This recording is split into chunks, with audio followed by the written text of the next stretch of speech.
on gifle la balle, on fait pas ça, on fait ça.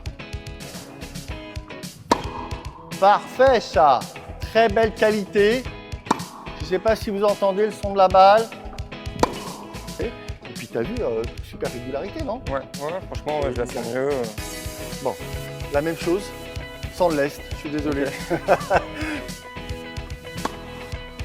Alors là, c'était bien, sauf que tu as marqué le temps d'arrêt. Ouais. Tu l'as senti ou pas? On voit de plus en plus de joueurs avec des prises d'élan à 3 heures, c'est-à-dire qu'ils ne remontent même pas là, tellement le potentiel de frappe est énorme. Superbe! Bravo Kevin. Merci. Je sais pas ce que tu en penses, mais moi j'ai déjà vu la qualité de frappe. Ouais, moi je Ça fait ressens 5 aussi. minutes. Ouais. Enfin, moi je suis un peu étonné.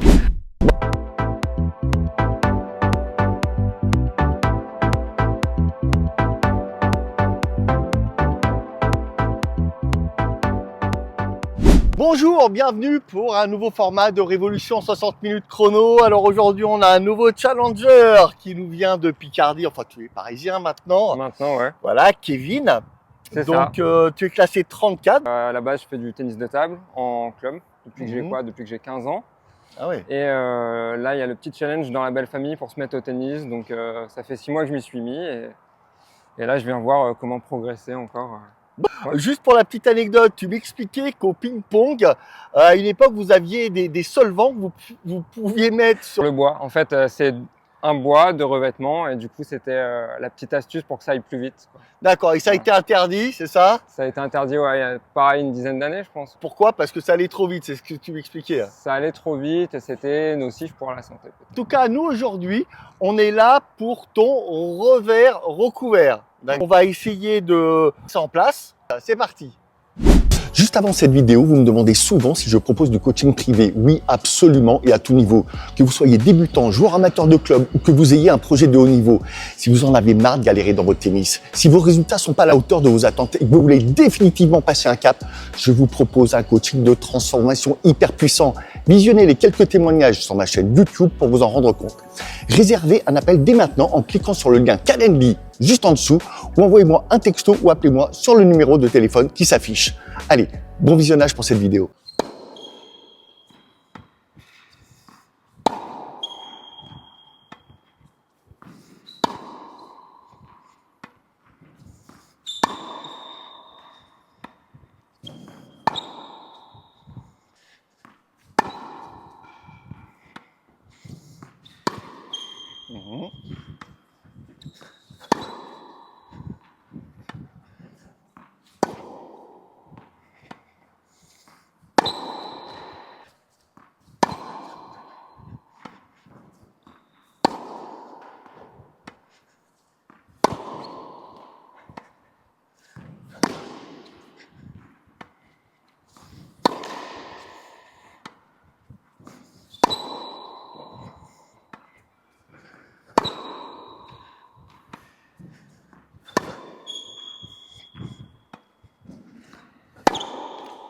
Bon Kevin, c'est le diagnostic, hein, le moment le plus pénible.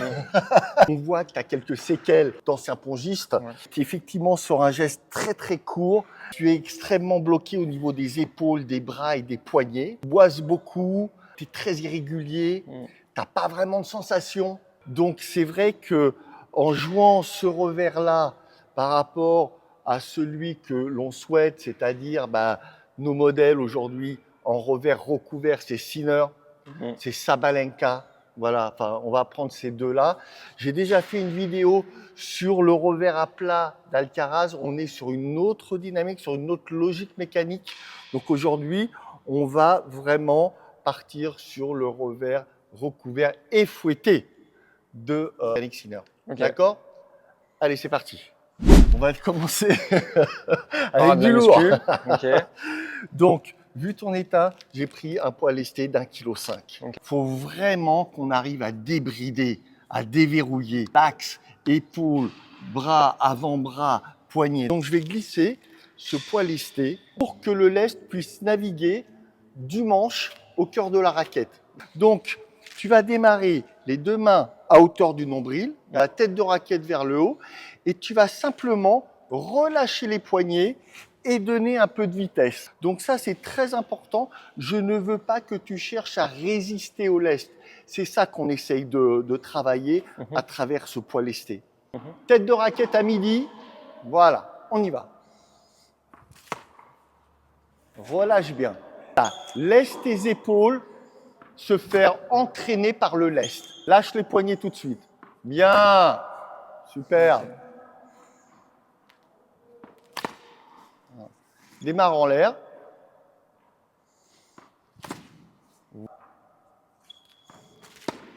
Très bien. Relâche tout de suite les poignets. L'idée, c'est qu'il y ait une virgule, donc qu'il n'y ait pas de temps d'arrêt en bas.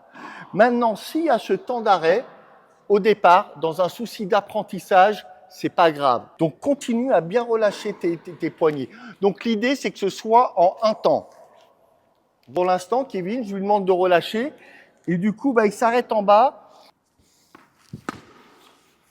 Lâche bien, lâche bien, lâche bien ton... Lâche bien les épaules. Très bien. Ouais. On va passer sur un lest à 500 grammes. Le 1,5 kg, il était important pour briser l'armure. Pour partir sur ce lest de 500 grammes, tu ne serres pas le manche. On va travailler cette séquence juste après. Mais pour l'instant, je te demande de ne vraiment pas serrer le manche au moment de l'impact. Relâche les poignets. Voilà. Va pas trop vite, va pas trop vite. Voilà. Voilà, tu sens mieux le relâchement derrière là, hein? Tu as vu, ça part plus facilement derrière. Voilà, très bien. Bien. Non, qu'est-ce que tu en penses? Ouais, je le sens là. Voilà. Relâche bien les poignets. Voilà.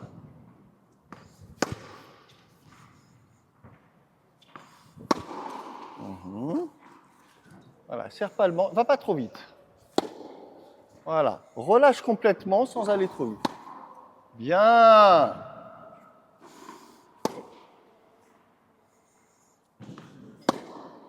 Voilà.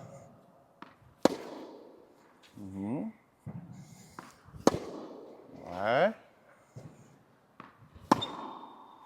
Bien. Ça va bien là, non? Maintenant, Kevin, on va enlever le lest. Tu vas essayer de me ressentir exactement la même sensation de lâcher prise sur le manche et au niveau de tes épaules et de tes bras.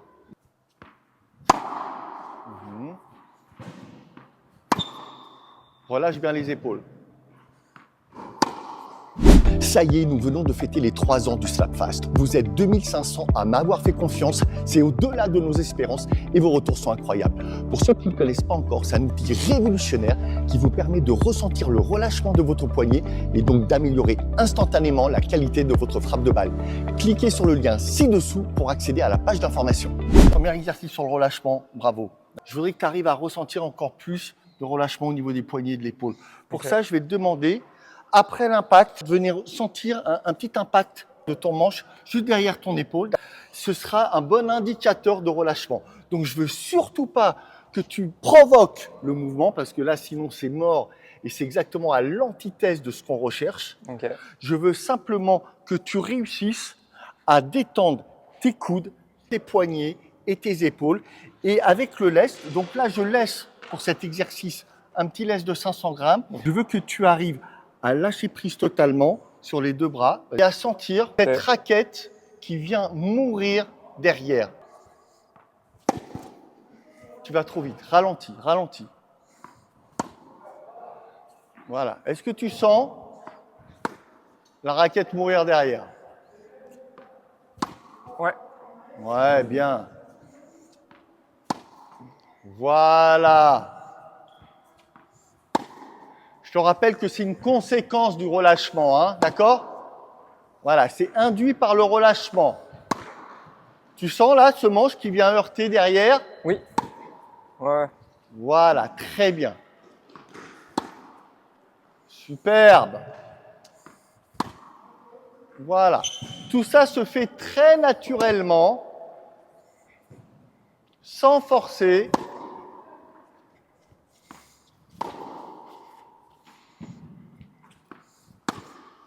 Voilà, serre pas le manche, hein, s'il te plaît. Ouais. Bien. Ouais. Voilà. Ouais. Super. On va enlever le lest. Tu étais en train de me dire que tu ressentais beaucoup mieux ton relâchement avec du lest. Oui, forcément, le poids, Eh il oui. attire la tête de raquette. La sensation, elle est donc présente. Là, elle est intégrée dans ta mémoire sensorielle. Maintenant, il va falloir que tu la reproduises sans lest. Sans lest. Va moins vite, voilà. Essaye de sentir ces bras qui tombent derrière. Toujours ce petit impact qui vient heurter derrière ton épaule, le manche.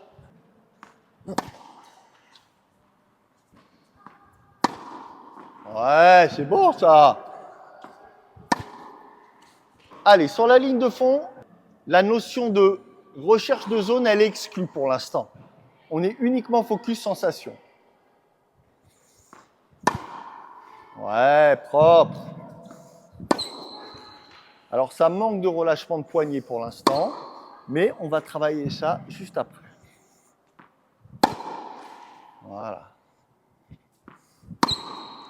Waouh! Ouais. Eh ben, c'est déjà propre, hein.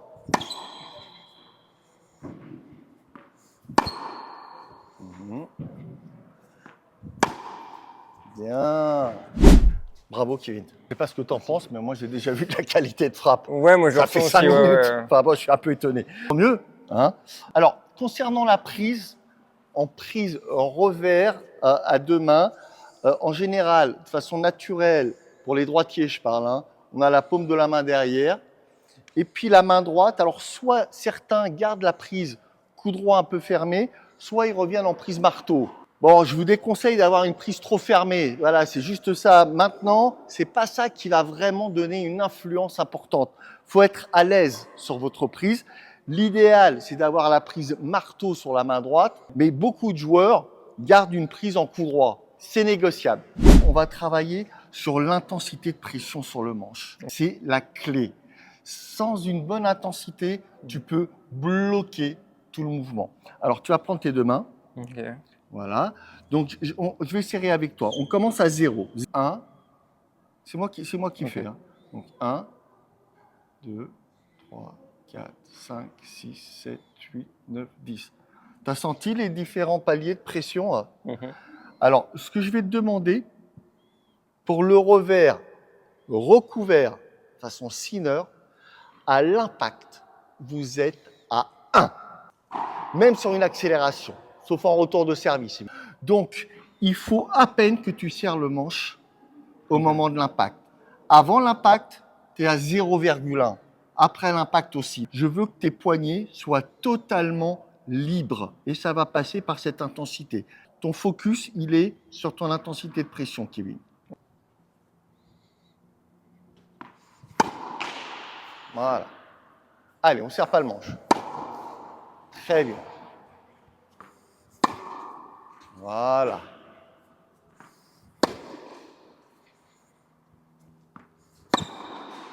Ouais. On ne serre pas du tout le manche. Voilà. Ça recule un peu. Intensité 1 sur 10 à l'impact. Voilà. Ouais. Voilà. Relâchement total des bras. Intensité de 1. Super. Bien. Super.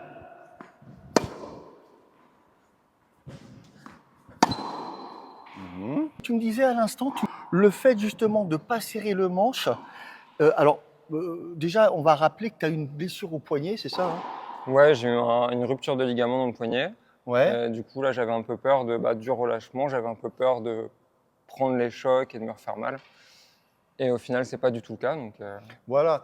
Donc, pour ceux qui me posent des questions en me disant oui, mais le fait de rajouter du poids lesté sur la raquette, on peut se blesser. Non, c'est exactement le contraire. Alors évidemment, si vous cherchez à résister à tout prix, oui, évidemment, ça ne peut pas faire du bien. Mais le but étant de relâcher, de ne pas lutter contre ce surpoids, bah, fatalement, ça va amener beaucoup moins de tension au niveau musculaire, tendineux, articulations, ligamentaires, etc.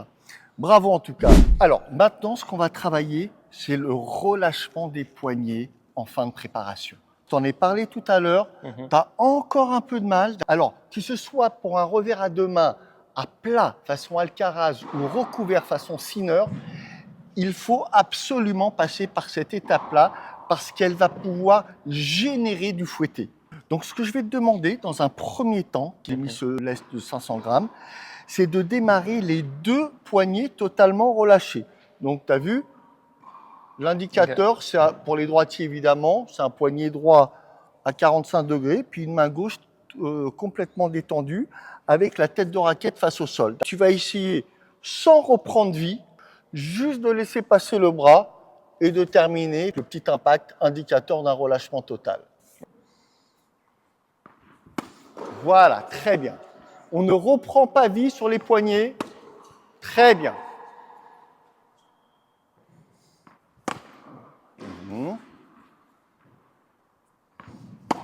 Bien. Lâche-moi ces poignets. Ouh, pas mal.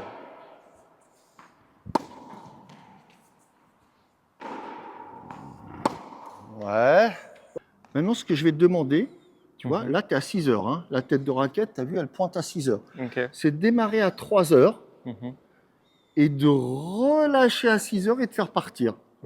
L'idée, c'est qu'il n'y ait pas de temps mort en bas. Tu vois, regarde, c'est de passer à 3 heures. C'est pas qu'il y ait de temps mort ici et de repartir. L'idée, c'est de faire comme une virgule. Tu vois,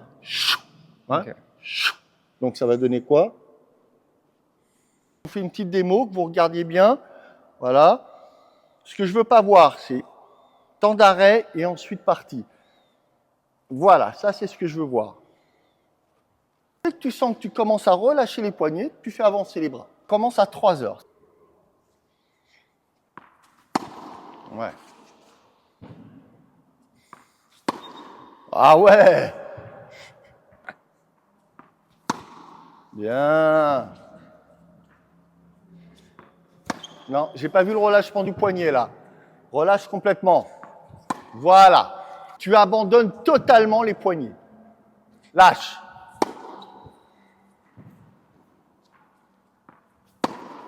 Bien. Ouais, c'est super ça, Kevin. Très. Celui-là aussi. Bien. Superbe. Alors, juste pour information, on parlait de Sinner tout à l'heure, hein, qui est aujourd'hui un peu notre modèle.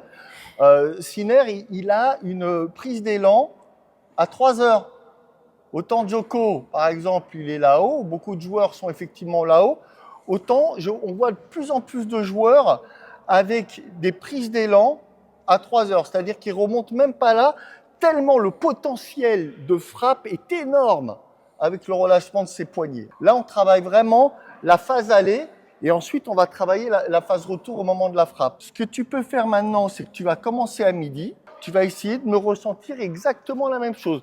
Donc, vous qui êtes quatrième, troisième, même seconde série, je vous conseille de démarrer à midi parce que ça fait une prise d'élan de midi à 6 heures plus importante, vous voyez? Alors que si vous commencez à 3 heures, ben la prise d'élan, elle est un peu moins importante. Voilà. J'ai pas vu les poignets qui s'abandonnent. Voilà. Alors là, c'était bien, sauf que tu as marqué le temps d'arrêt. Ouais. Tu l'as senti ou pas? Ouais, je l'ai vu surtout. D'accord.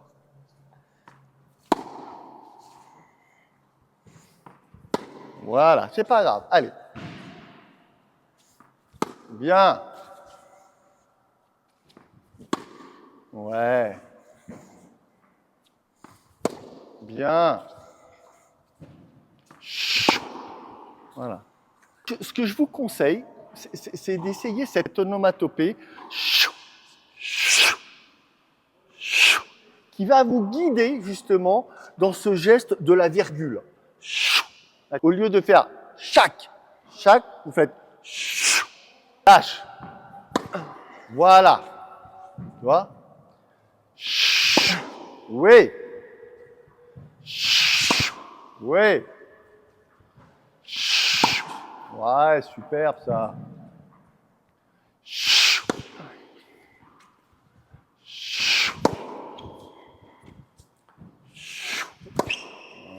Trois focus sur les poignets. Regarde pas le résultat pour l'instant.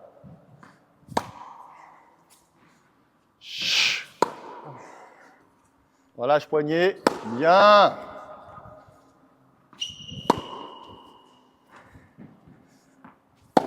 Voilà. Pas de temps d'arrêt en bas. Super. La même chose, sans le lest, je suis désolé. Ok. D'accord? Allez, on y va. Tu essayes de sentir le relâchement des poignets. Go. Voilà. Relâche les poignets. Ouais.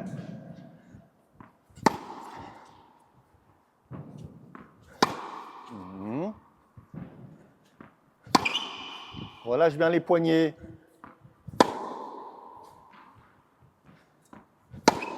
Voilà. Lâche-moi ces poignets complètement. Abandonne tes poignets. Bien.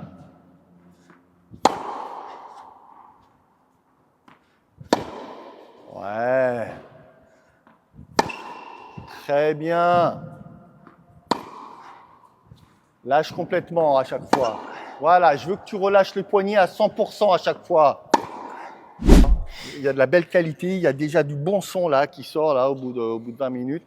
Donc maintenant, ce qu'on va essayer de travailler, c'est la distance d'impact. Tu as des fois tendance à la prendre vraiment trop derrière, ce qui fait que malgré toi, tu es obligé de l'accélérer pour pouvoir la redresser. Donc tu es obligé de l'accélérer.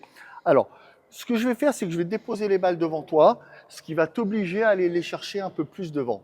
Ok, donc je mets une balle ici, d'accord, qui va nous servir de repère. Donc l'idée, c'est d'avoir une distance d'impact qui va te permettre de jouer en total relâchement. Vas-y. Et tu vas la prendre ici, Devant. non pas derrière. Donc, pour te donner une idée, c'est ici que ça se passe. Donc moi, je vais libérer toutes mes balles à cette hauteur-là. Bien.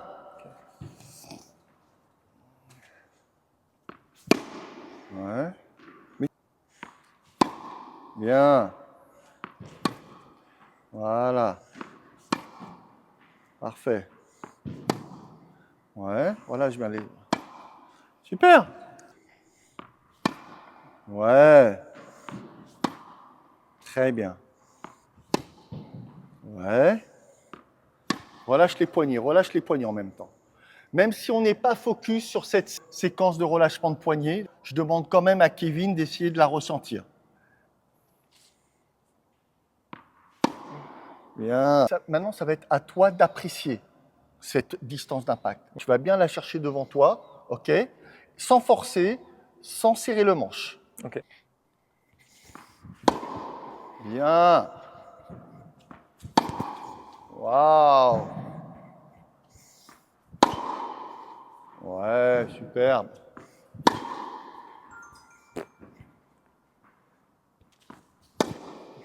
Ah, elle était derrière, devant.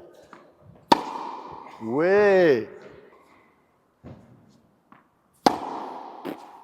Bravo. Écoute, super. Les 10 dernières, là, tu as vu, il y avait une super bonne régularité. Le fait de la prendre devant, ça va t'empêcher d'accélérer de façon non consentie ou de forcer. C'est-à-dire de compenser une mauvaise distance d'impact par de la vitesse ou de la force. Ok. Et puis, tu as vu, super régularité, non? Ouais, franchement, ouais, je la sens mieux. Bon, alors, il y a une étape qui est aussi très importante, c'est l'étape de la prise d'élan. J'ai beaucoup de joueurs, ils viennent chercher extrêmement loin derrière ou là-haut, ça ne sert à rien. Donc, si vous avez ce problème-là, ce qui n'est pas ton cas pour l'instant, Mais je vous conseille vraiment de vous mettre à 1 mètre maximum d'une bâche, par exemple, et ça va venir bloquer votre préparation et vous servez uniquement pour relâcher le manche. Donc, mets ta raquette ici. Le but, c'est de relâcher les poignets. Et regarde, tu vas ressentir cette tête de raquette qui vient frotter la bâche de midi à 6 heures. Voilà, essaye de bien sentir les poignets qui se relâchent. Voilà. En même temps, si vous voulez, vous avez une aide auditive avec cette tête de raquette. Alors, vous ne l'entendez pas très bien là, mais qui vient racler cette bâche. Alors, vous pouvez faire ça peut-être contre un mur également, vous voyez. Mais l'idée, voilà, c'est de sentir un temps plutôt long, de midi à 6 heures. Okay. Voilà. Bien. Voilà, je veux que tu relâches ces poignets complètement. Superbe ça. Tu vas essayer de me reproduire exactement la même sensation, relâchement de poignet, sans prise d'élan exagérée, tout dans le relâchement des poignets. Voilà, doucement, doucement, va moins vite. Voilà, relâche-moi les poignets, c'est tout ce qui compte. Bien. Oui. Très bien. On est exactement sur le même geste que le joueur au baseball qui tient la batte et qui vient relâcher la batte et qui vient taper dans la balle. Imagine le son de la bâche derrière. Bien, magnifique celui-là. Oh oui. Pas de temps d'arrêt, hein. Bien. Bien. Oui. Très bien. Parfait ça. Très belle qualité. Je ne sais pas si vous entendez le son de la balle. Ouais.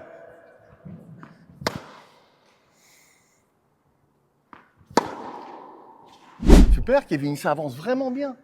C'est vrai que le revers à deux mains, c'est un geste sur lequel on n'a peut-être pas été assez vigilant en termes de qualité de frappe de balle. Je sais que Nadal s'est vraiment remis en question. Au début de sa carrière, il estimait que son revers n'avait pas le même son. Tony Nadal disait « le revers de Rafa n'a pas le même son que son coup droit ». Et ils ont beaucoup travaillé sur ces notions de qualité de frappe de balle. Et aujourd'hui, Kevin, tu as pu te rendre compte que quand la balle elle est bien frappée, tu entends un son particulier. Bon, allez, moment de vérité, on va travailler sur la frappe. Finalement, c'est quoi? Pour ceux qui ont suivi mes vidéos en coup droit, c'est la même chose avec la main gauche, la main opposée. Je vais te demander de démarrer avec ta raquette ici, pointée vers le haut, juste en faisant un geste très très lent et en venant simplement relâcher son poignet au moment de l'impact. Les indicateurs sont un poignet qui se finit à 45 degrés totalement relâché et un tamis de raquette qui se termine face au sol. Donc pour l'instant, on n'utilise que la main gauche pour les droitiers et inversement pour les gauchers. Je vais vous faire une petite démonstration. Alors.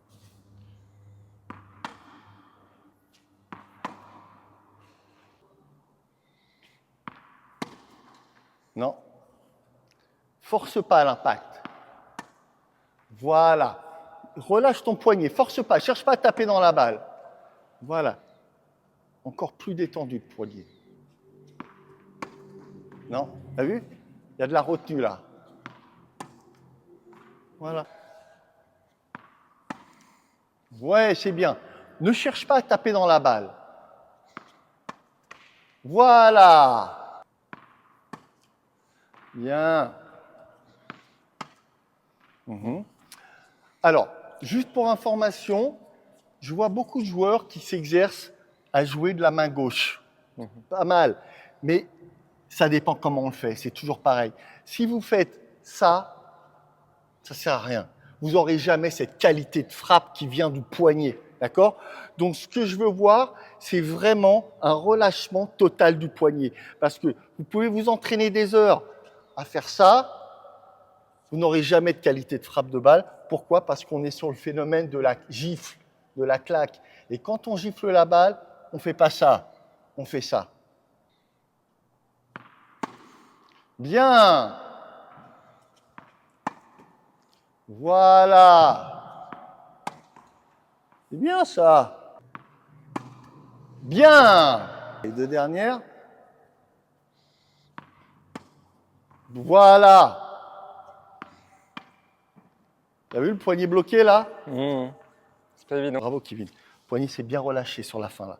Maintenant, tu vas rajouter la main droite. Je vais te demander à une vitesse très faible, juste de venir relâcher les deux mains. Alors, concrètement, comment ça se passe?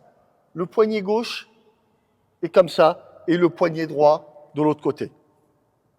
C'est un mouvement très très court. Tu vas juste t'occuper des poignets. Petite démonstration.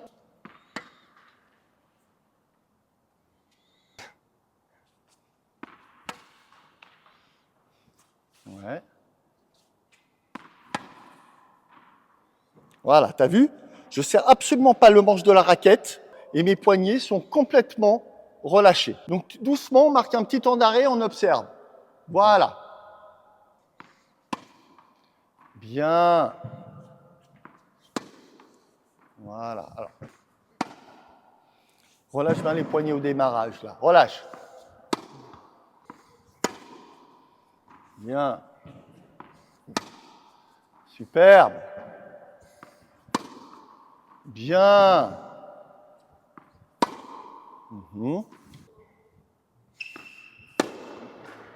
Voilà, relâche-moi bien les poignets.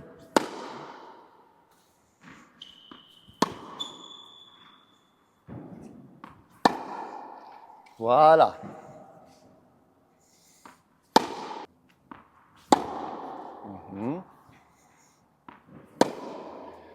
Très bien.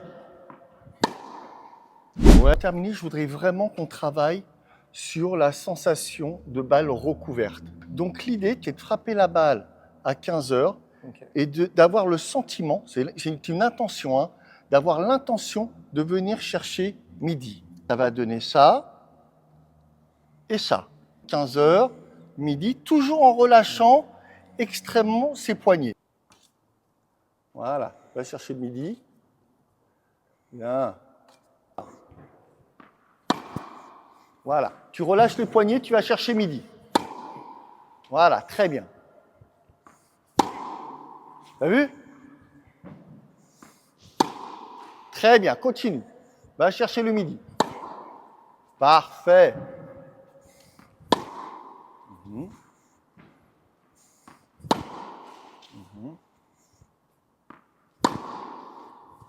Lâche bien les poignets. Oui.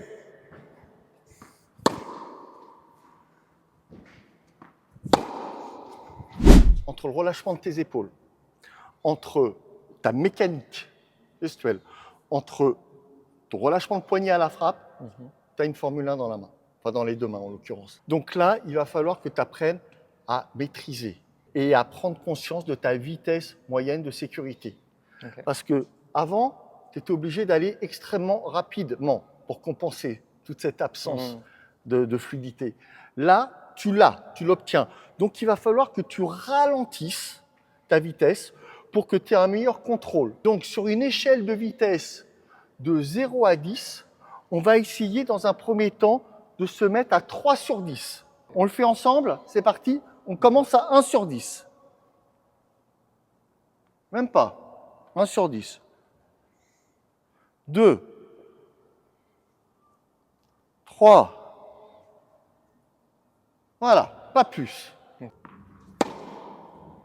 Tu es déjà à 5 là. Voilà. Relâche bien. Relâche bien les poignets, va bien la chercher devant toi. Bien. Voilà. Oui. Parfait ça.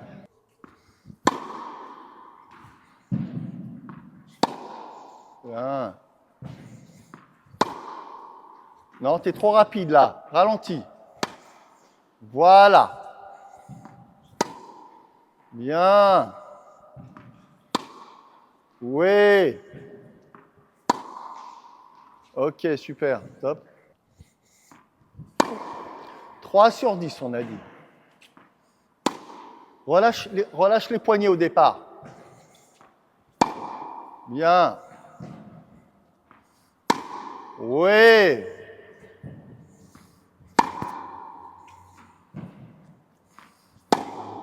Super.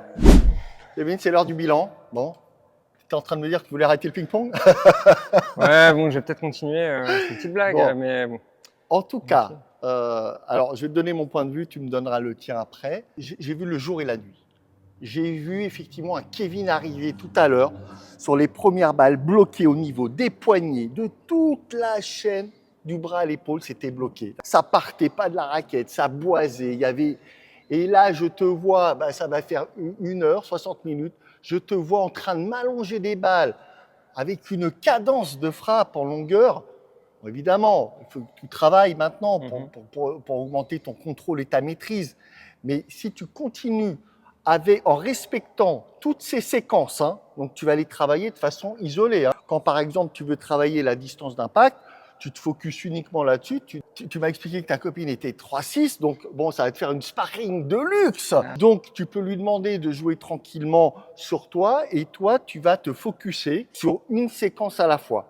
En tout cas, je voulais te féliciter parce que pour un pongiste, alors je ne suis pas spécialiste du ping-pong, mais on voit bien, j'en ai déjà eu dans des leçons, ils sont extrêmement courts. Hein. Tu me disais tout à l'heure en arrivant que tu avais des gestes qui étaient extrêmement raccourcis. Alors, en 1 heure, ce que tu m'as fait, c'est un travail. Moi, je t'ai dit tout à l'heure, tu m'envoyais des balles d'une seconde série en termes de qualité de frappe. Hein. De qualité de frappe, Ouais. j'insiste bien. Bravo en tout cas. Vas-y, donne-moi un petit peu ton ressenti. Hein. Je me sentais très crispé au début, je le sentais même au niveau des épaules. Et là, après avoir enchaîné que du revers pendant 1 heure, j'ai aucune douleur. Donc ouais, je sais que j'ai bien senti le relâchement. Tous les exercices, franchement, c'était clair. Et ouais, je ressens vraiment une différence de qualité de balle. Je sais que là, déjà, je peux trouver de la longueur. Je suis pas obligé de forcer. Et j'ai l'impression de moins me fatiguer. Donc... En tout cas, c'est une première étape. Tu as réussi à maîtriser chaque séquence qu'on a travaillée. Tu les possèdes. Elles sont maintenant dans ta mémoire sensorielle.